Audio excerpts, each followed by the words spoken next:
the Effective Basic Project Management course. Let's now discuss some of the key roles of project management. Firstly, the sponsor. The sponsor is anyone who initiates a project.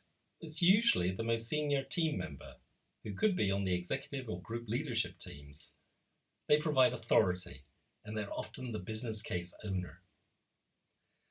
Next, there's the project manager. As we saw in an earlier module, the project manager is responsible for achieving the project's overall objectives and the delivery of the project's benefits. Next, the stakeholder. A stakeholder can be any interested party who may be affected by the project's outcomes, deliverables, or benefits, or they may just have an interest in the project. Next are the team members and team manager. This is someone who has been assigned actions or work packages or work streams to carry out on behalf of the project. They're the engine of the project. Next comes the customer. It could be an internal or an external person to your organization or business who would benefit from the changes brought about by the project's outcomes and deliverables. Finally, there's the supplier. In many projects, the supplier is the provider of the materials, the products, the resources or services which are needed to carry out the project. Now let's turn our attention to the key activities of a project manager. The project manager is almost always the focal point and the trusted facilitator of any project, and will, over the life cycle of a project, be engaged in many different activities. It's almost impossible to list everything, but a few examples could be chairing the project initiation meeting, creation of the project brief and the respective project documentation. They could chair the bi-weekly project checkpoint calls. They provide stakeholder management, maintenance of the vendor and supplier relationship, and provision of the all-important weekly project reporting, such as savings, forecasts, project status, and any gap analysis work that may need to be done. They also provide what the risks, the issues, and the actions that have been identified for the project, and the monitoring and tracking of those risks and issues to resolution via mitigation strategies and other action plans. They also provide risk and issue escalation where required. They often create the project plan, monitor and manage that plan to facilitate key project deliverables. They can sometimes provide training plans, agreement, and the facilitation of those plans. They will chair steering board calls with your executive and leadership teams and meetings with other senior stakeholders. Some financial budget tracking would also be required, the raising of purchase orders perhaps, and the receipting against spend profile. They will also be involved in measurement and verification plans, and work package delegation and tracking, benefits analysis and tracking, and the maintenance of the communication and benefits plans themselves.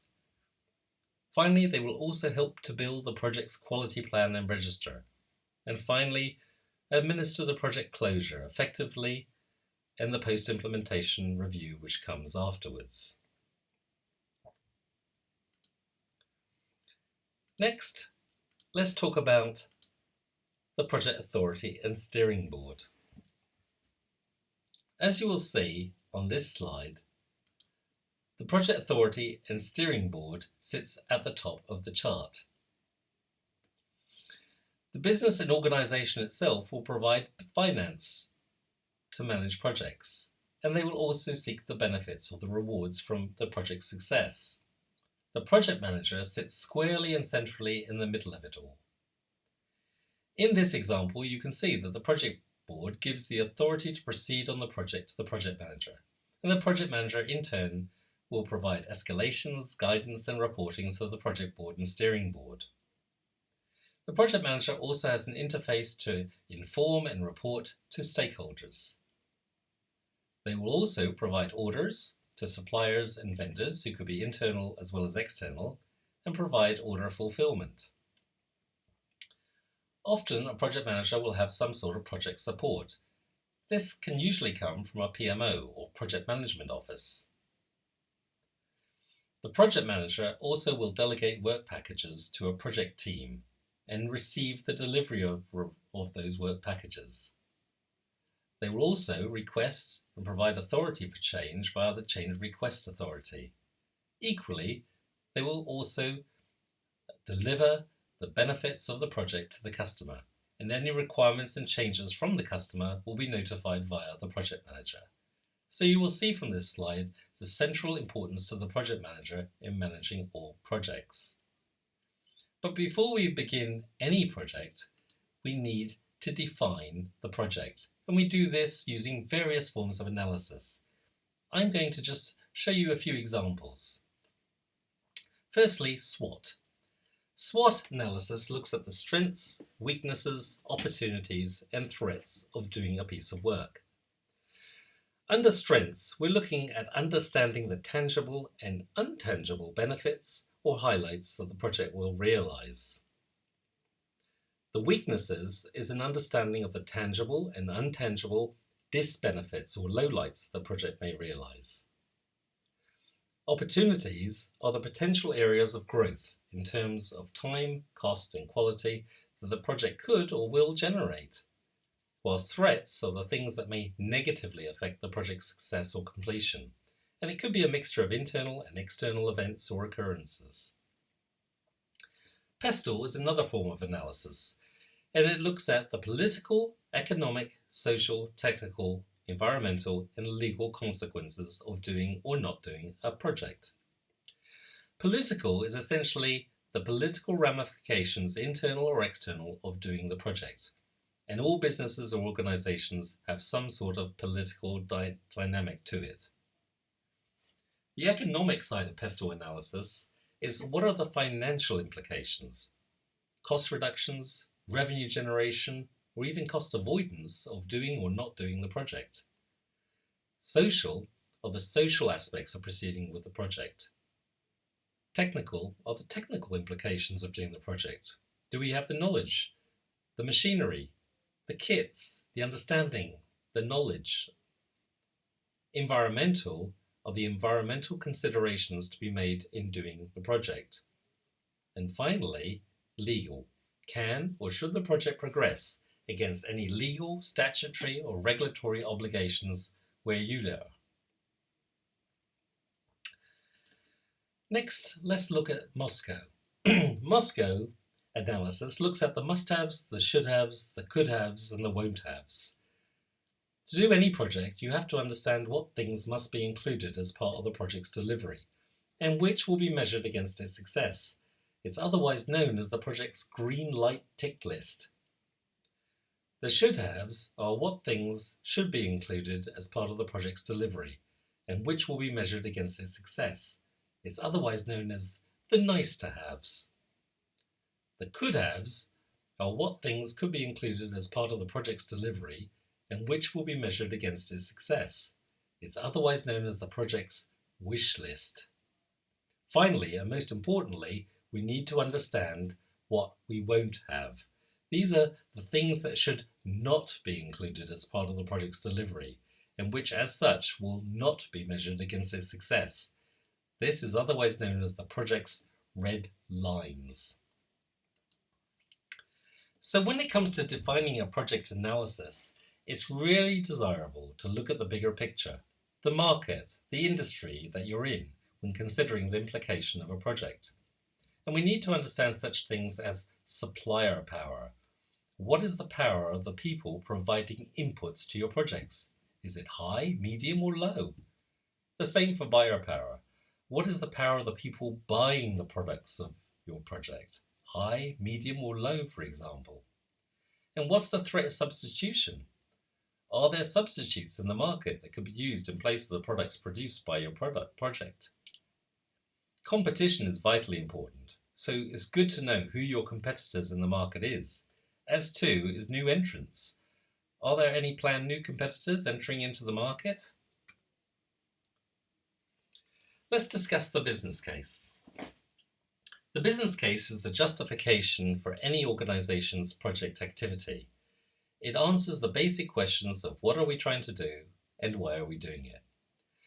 The business case in itself is an agent for change within an organization in order to derive positive benefits.